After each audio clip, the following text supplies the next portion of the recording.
So why did it have to take an affair for my husband to finally be the husband I need him to be? Are you feeling a bit resentful about that? I felt that way too. Why did it have to take something this catastrophic for you to finally be the guy I need you to be, the man that I thought I married? If you had been this guy before, maybe this wouldn't have happened. I said all those things. I understand. I understand how you feel.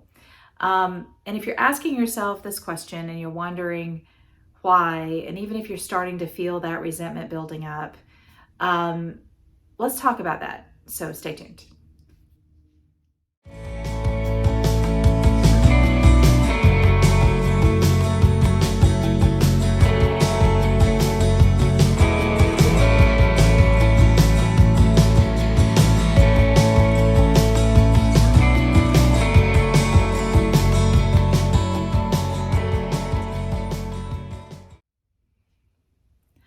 You know, my husband and I have both done a ton of work.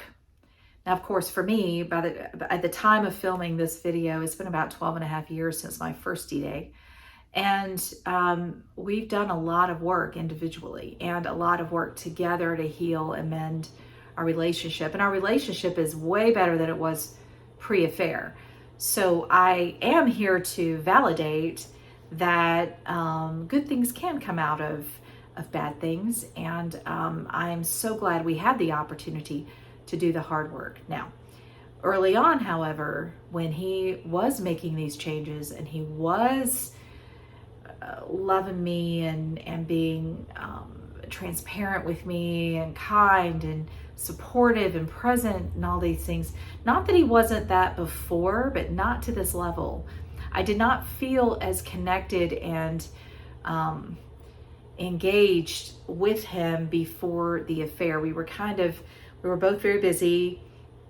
We had two kids and full-time jobs, and in a lot of ways we were ships passing in the night, which is part of, why he had the affair. He felt lonely, and there was just a whole list of things that he felt disconnected. I felt disconnected.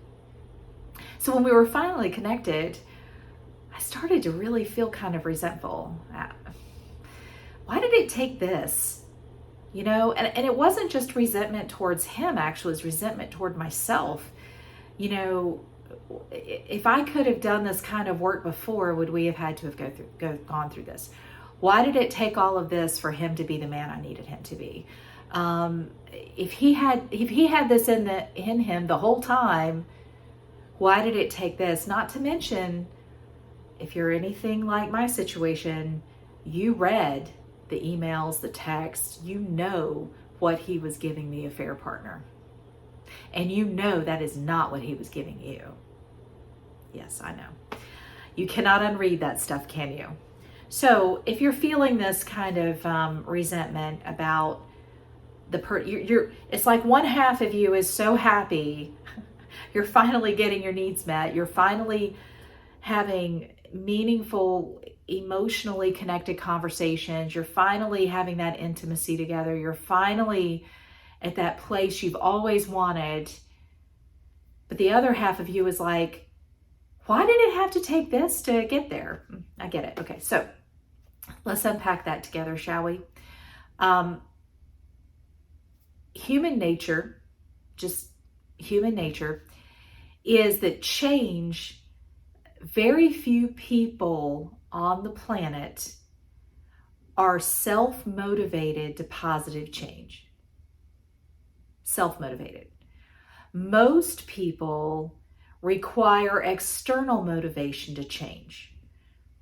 I'll give you a couple of examples. Let's say that you don't exercise and you're overweight, right?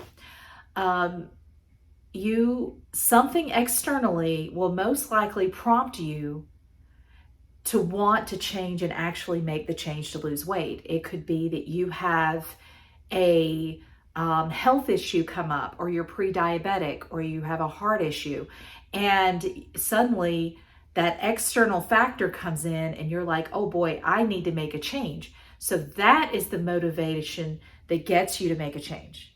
Okay. Likewise, let's say that you're a huge procrastinator and you've procrastinated your whole life and it's gotten you by. You've been skating by the skin of your teeth, but at work, you're realizing you're falling behind. So you may lose your job. Well, that external thing is affecting you in such a way that you're like, oh, I better make a change. And that's your motivation to make a change. Very few people wake up every day and say, I'm going to make a list of all of the things I'm going to change for the positive about myself today. Those people exist. Don't misunderstand me. But most people take an external event to make the change, because change is work. Change is hard. Change is not easy. Okay? And for someone to change, and I've heard, okay, there's a quote out there, and I've heard that Tony Robbins said it. I've heard other people have said it. People don't change until the pain of their current circumstance outweighs their desire to stay the same. I want to credit whoever said that, and I don't want to steal it, but I've heard that Tony Robbins said it. I've seen other people have said it, but whoever said it, you've got the credit. I did not make that up. It is not a Monica thing, but in other words, there's got to be a catalyst for change. And usually pain is a very good catalyst. The two circumstances I just gave you between your health and obesity and your job, I mean, if your health is at stake, you're going to change. You're feeling the pain of an external circumstance. Okay? Job, you may lose your job. You're feeling a potential pain of a current circumstance. And you start to look at your finances and go, oh boy, that's going to be painful. I better make a change. Pain is a very big motivator. So if that is the case, and that's who we are in human nature, then of course this extraordinarily painful circumstance your spouse finds themselves in is going to prompt some type of change. They have felt the pain, and the pain is greater than their choice to remain the same. They're willing to do the work because it is less painful than the pain they're currently experiencing. So that motivation is going to pull them through. Okay? Case in point, let's look at ourselves for a second as betrayed spouses. We don't have to change. We could just stay the same. But we are experiencing the most painful thing we've probably ever experienced in our entire life. We do not want to keep experiencing this pain. So we choose to change ourselves. We choose to grow. We choose to do the work that we probably would not have made the choice to do prior to the pain. I promise you, the woman I am today would not be sitting here talking to you had I not had that painful circumstance motivate me to change. I feel pretty confident I was comfortable enough in my life prior to the affair that I'm not sure I would have done the hard work, because who wants to do the hard work if you don't have to? So I hope what I'm crafting here for you is a better understanding that your spouse making the changes now is not because you were not worthy of those changes before. It was that they're a human being who functions under that same principle that we all function under, and they simply didn't have the catalyst to motivate them to do it. And I know, we all should love our spouse enough to want to make those changes. I could have been a much better wife to my husband prior to the affair. Straight up, I could have been. I could have prioritized our relationship, but I chose not to. I prioritized the kids. I prioritized my job. I prioritized a lot of things over my marriage because I was comfortable and we were fine. I wasn't motivated. I don't think that makes me a bad person. I just think that means I needed a little something more. Or I needed to be more aware. But I promise you right now, though, because of what I went through and because of the changes I've made, I am very aware of the status of my marriage.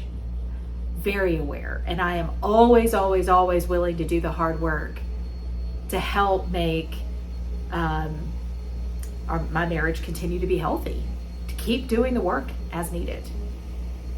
So listen, try to let go of that resentment you're carrying for your spouse. I had to do that. I had to realize that this guy that I'm married to is a good man. He made a horrible choice, but he is a good man.